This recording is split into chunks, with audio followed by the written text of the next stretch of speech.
শুভ দুপুর বন্ধুরা, দেখো আজকে খাবার বাড়া হয়ে গেছে। আমার খাবারে আজকে কি কি মেনু করেছি চলো তোমাদের সাথে শেয়ার করি।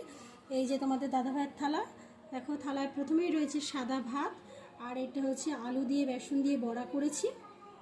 আর এখানে দেখো রয়েছে উচ্ছে আলু ভাজা, এটা বরবটি আলু দিয়ে একদম জ্যান্ত মাছের ঝোল, জ্যান্ত চারাপোনা মাছের ঝোল পাতলা করে করেছি, লাস্টে নামানোর সময় ধনেপাতা দিয়ে দিয়েছি।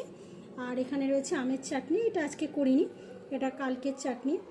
আর দেখো মায়ের ছেলের সবার থালা বাড়া হয়ে গেছে, আমার আর মেয়েরও বাড়া হয়ে গেছে। এই যে রয়েছে মাছ, আর এখানে রয়েছে একটু বড়ি দিয়ে, এটা শাশুড়ি মার জন্য স্পেশাল করা হয়েছে, একটু টক করা হয়েছে আম দিয়ে বড়ি দিয়ে টক, এটা মা আর আমি আর মেয়ে ছেলে খাবো। তোমাদের দাদাভাই খাবে না, দাদাভাইয়ের জন্য কালকের টক ছিল ওটাই দিয়েছি। এই তো করেছি দুপুরে রান্না বান্না। বন্ধুরা কীরকম হয়েছে তোমরা অবশ্যই কমেন্ট করে জানিও, আর তোমরা কারা কারা কী করেছো রান্না সেটা অবশ্যই আমাকে জানিও। আর আমার ভিডিওটা যদি ভালো লাগে লাইক করে পাশে থেকো।